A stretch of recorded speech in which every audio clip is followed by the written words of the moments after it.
أهلا بيكم في حلقة جديدة من بودكاست سناكس وعي. هنعرف في الحلقة دي احنا بنحلم ليه، والأحلام بتيجي منين، والعلاج بالحلم. الأجزاء دي من كتاب في دايرة الرحلة لدكتور محمد طه. الإنسان الأول زمان لقى إن بيحصله حاجة غريبة جدا. بعد ما الشمس تغيب ونور النهار يروح ويجي بالليل، بيلاقي جسمه بيتعب شوية وعضلاته بترتخي شويتين، ويفاجأ إن قواه بتخور تدريجيا أمام ظاهرة غريبة وعجيبة. قوة ساحقة اسمها النوم، بيغيب عن الوعي وبينتقل لحالة أخرى من الوجود، مش فاهم ايه اللي بيحصله ولا ليه ولا ازاي. واللي بيحصل للإنسان ده أثناء حالة النوم، بيشوف حاجات وهو مغمض عينه، بشر وحيوانات وكائنات مختلفة، بيسمع أصوات مش موجودة حواليه، صريخ وضحك وكلام، وإنه بيطير وبيعوم وبيتنقل لأماكن تانية، ممكن يحارب ويحقق بعض أمنياته، يواجه بعض مخاوفه، يتكلم ويرد ويروح ويجي. ويفاجأ بعد شوية إنه بيفتح عينه وإن نور الشمس رجع، وإن جسمه دبت فيه الحياة مرة أخرى.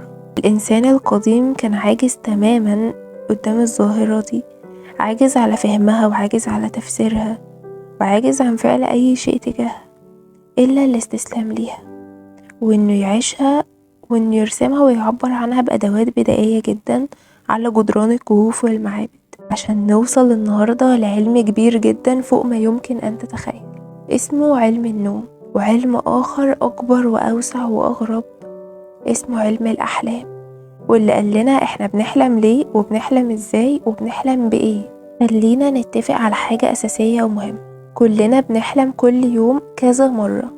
كونك تفتكر الحلم أو ما تفتكرهوش ده موضوع تاني، لكن بكل تأكيد كلنا، بمعنى كلنا، بنحلم كل يوم لمدة 20 دقيقة كل ساعة ونص، يعني بنحلم حوالي ساعتين كاملين كل ليلة. حضرتك بتقضي ما يعادل 6 سنين من عمرك بتحلم، مش مجرد نايم. احنا بنقضي ما يعادل 25 سنة من حياتنا نايمين، ده في حالة متوسط عمر 75 سنة. ومش بس احنا كبشر اللي بنحلم، الحيوانات كمان بتحلم، حتى الجنين في بطن أمه بيحلم. الجنين بيبدأ يحلم ابتداء من الشهر السادس. طيب هما ازاي عرفوا الكلام ده؟ الأحلام بتحصل في مرحلة معينة من النوم اسمها مرحلة حركة العين السريعة. بنقدر نعرف ان شخص ما أو كائن ما بيعدي في نومه بيها عن طريق جهاز إلكتروني معين بيقيس نشاط المخ أثناء النوم. طول ما الرحلة دي موجودة وشغالة يبقى احنا بنحلم. المرحلة دي مدتها 20 دقيقة كل ساعة ونص من النوم. هما كمان عرفوا بيحلموا بإيه، يعني عرفنا القطط بتحلم بإيه، والفئران بتحلم بإيه، وطبعا الإنسان بيحلم بإيه. أولا خليني أقول لكم إن في منطقة في الجزء الخلفي من المخ اسمها نيوكليوس كو إريلس. المنطقة دي وظيفتها إنها تشل حركة جسمك وإنت بتحلم، تخلي عضلاتك مرتخية وغير قادرة على الانقباض والحركة، وإلا هتتحرك وإنت نايم وهتنفذ الحلم بالظبط. تبقى عامل زي اللي لابس نظارة الواقع الافتراضي. طيب لما بنقوم بتدمير أو إيقاف وظيفة المنطقة دي عند أي كائن ونحرره من الكنترول بتاعها، بنقدر نعرف أو بالأحرى نشوف بعيننا هو بيحلم بإيه. لقينا القطط بتحلم إنها بتطارد وتصيد وتاكل، ولقينا الفئران بتحلم إنها بتجري وتستخبى وخايفة. وهنتكلم عن أحلام البشر في الجزء الجاي دلوقتي. تسمع عن ذاكرة السمك؟ السمكة ما عندهاش ذاكرة طويلة الأمد، بتبقى فاقدة القدرة على تخزين المعلومات لفترة طويلة ثم استرجاعها. ودايما كل أجيال السمك الحالية والسابقة والقادمة بتقع في نفس الغلطة. السمك بيسلم نفسه لنفس الطعم كل مرة بنفس الطريقة، اللي هي الشبكة والصنار. اللي مش بيحلم مش بيتعلم. الجزء اليمين من المخ بيشتغل أثناء الأحلام وكأنك صاحي بالظبط. الجزء ده هو المسؤول عن الإبداع والصور والألوان، ومخك بيستهلك جلوكوز وانت بتحلم قد اللي بتستهلكه وانت صاحي. عملية الحلم بتحتاج طاقة رهيبة جدا. عشان كده والمفاجأة انت وزنك بيقل وانت بتحلم، لأن عقلك شغال زي الدينامو الضخم، عمال يولد طاقة، والطاقة تتحول لخيال وصور وأصوات وحكايات وأفلام. طيب ننتقل لأهم جزء في الحلقة بتاعت النهاردة، وهو الإجابة على سؤال بنحلم ليه. الأحلام بتعمل وظيفة عجيبة جدا، وهي إنها بتحاول التعامل مع الصدمات النفسية اللي ممكن نكون اتعرضنا ليها أثناء اليوم بتاعنا. أول وظيفة للأحلام هي إنها بتحرك غرائز الحياة فينا. زي ما قلنا قبل كده، القطط بتحلم بالصيد عشان دي أكتر حاجة هي محتاجاها عشان تعيش. الفئران بتحلم بالهروب والمراوغة عشان ده اللي بيساعدها على البقاء وسط كائنات أكبر وأقوى وأشرس. الإنسان أحلامه فيها عنف وفيها مواقف غير منتهية محتاجة تتحل. الأحلام بتحفز وظائف البقاء عندنا. الوظيفة التانية هي إنه خلال الفترة اللي بنحلم فيها مخنا بيراجع البرنامج الجيني بتاعنا بالكامل وبيعمله تحديث يومي. في معلومات جينية بيتم إضافتها وفي معلومات جينية بيتم تعديلها بناء على اللي عشناه ومرينا بيه من تجارب أو مواقف في اليوم ده. يحصل إن جين من الجينات الخاملة ينشط أو جين من الجينات النشطة يخمل. جين ضغط، جين سكر، جين اكتئاب، جين توتر.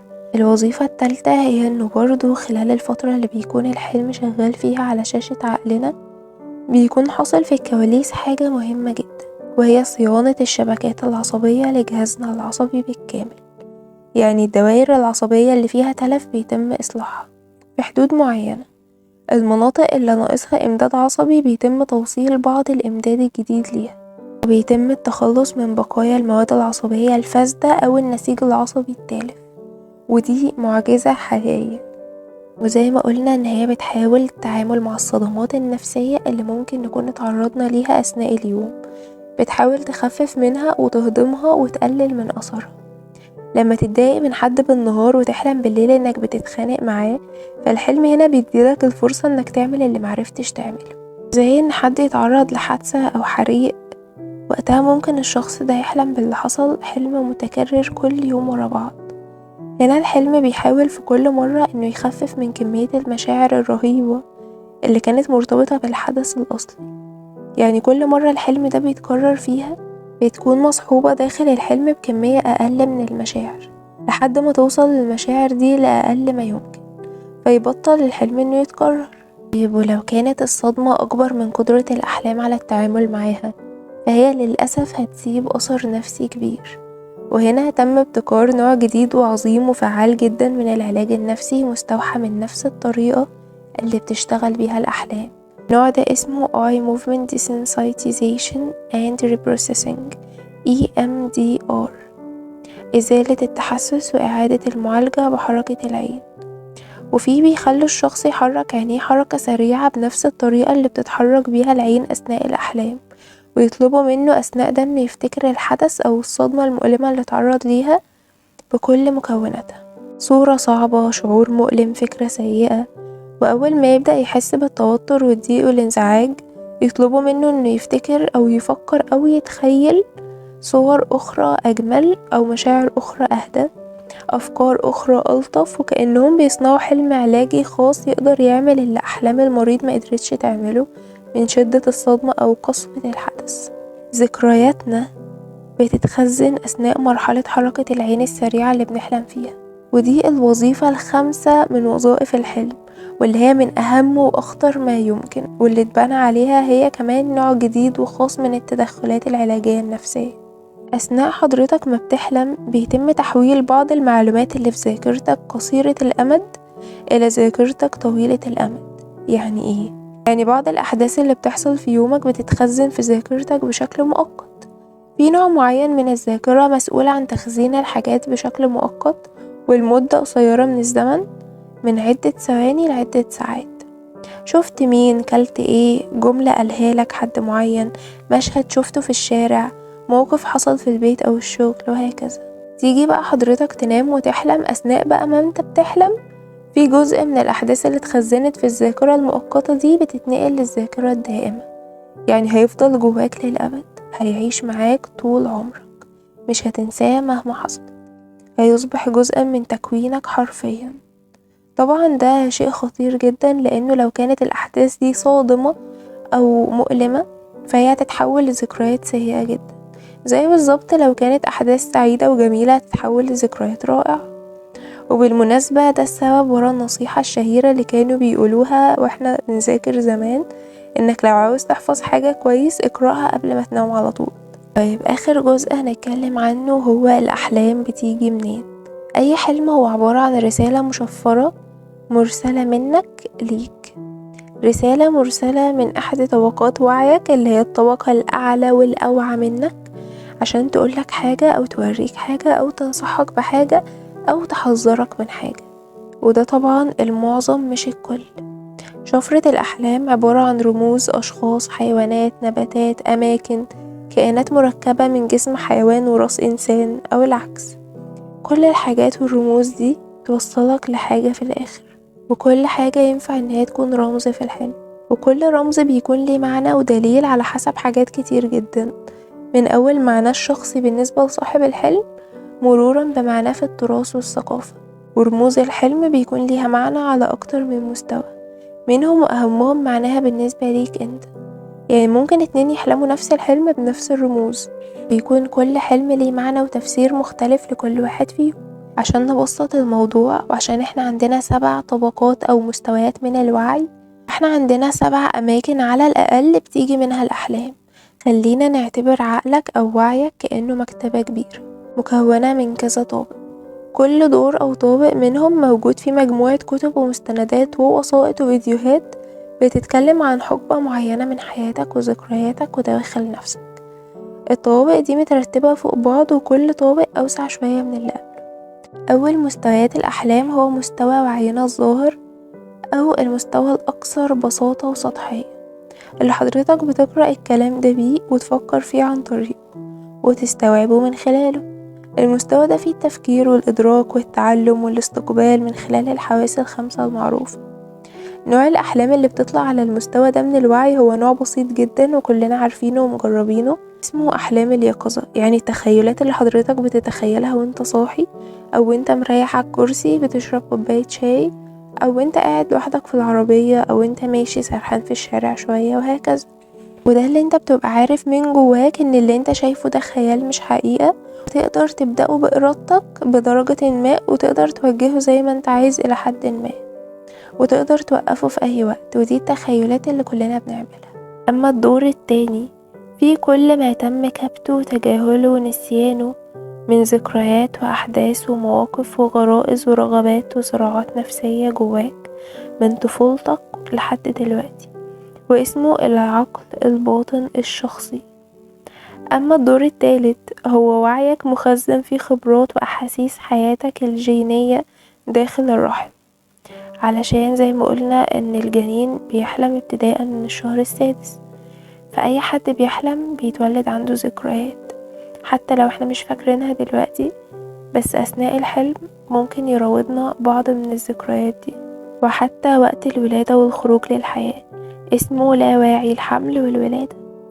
أما الدور الرابع ده طابق ممتد بينك وبين بعض الناس اللي عاشوا معاك نفس الخبرات المشتركة ونفس المواقف المتماثلة، محتوياته كما هي عندك وعندهم، وكل حد فيكم ليه إمكانية الوصول ليها. الطابق ده مساحته أوسع ومحتوياته أكتر وليه أكتر من باب، واسمه العقل الباطن المشترك. زي إنك تحلم نفس الحلم انت وشخص هو نفس الحلم بنفس التفاصيل. أما بقى الدور الخامس ده بقى ممتد بينك وبين كل الناس اللي في بيتك، وواصل بينك وبين كل شركاء بلدك ومجتمعك وثقافتك، في كل اللي عشتوه وشفتوه مع بعض، حروب وثورات، صراعات مجتمعية، كوارث طبيعية. وده اللي بيخلي مواطنين بلد معينة على مستوى ما شبه بعض شوية في السلوك والتصرفات، زي ان مجموعة من الناس بيحلموا نفس الحلم، والحلم ده محتوياته حاجات عامة هم كلهم عارفينها، يعني حاجات مشتركة بينهم وبين بعض. والدور ده أو الطابق ده اسمه العقل الباطن المجتمعي. أما الدور السادس مساحته أوسع بكتير ومحتوياته أكتر جدا، وأبوابه بعدد كل البشر من بداية الخلق لحد النهاردة، موجود فيه كل خبرات وتجارب البشرية، مخزون فيه عصارة كل الحضارات والثقافات اللي اتوجدت على وجه الأرض، فيه صور نفسية داخلية ثابتة بين كل البشر، ورموز متشابهة في عقول كل الناس. الطابق ده اسمه العقل الباطن الجمعي. أما الطابق السابع والأخير هو الأوسع على الإطلاق. انت هنا مش بس متصل بكل الناس عبر تاريخ البشرية، عقلنا في المستوى ده ما بيعترفش بحدود الزمان ولا بحدود المكان ولا بحدود الجسد أصلا، ولا حتى بحدود المعرفة البشرية. خلينا نشوف مع بعض أمثلة من القرآن قبل ما نختم الحلقة دي. كلنا نعرف الحلم الشهير اللي حلمه ملك مصر وقت وجود سيدنا يوسف في السجن، سورة يوسف آية 43. الحلم ده بيعبر بوضوح عن قدرة الأحلام الصادرة من هذا المستوى من العقل، الوعي على تجاوز الزمن واستشراف المستقبل، لأن تفسير الحلم ده حدث فعلا بعدها بسنين. في حلم تاني بيتجاوز حدود الزمن والمكان برضه، وهو الحلم الشهير لسيدنا يوسف نفسه اللي شاف فيه الكواكب والقمر والشمس ساجدين له.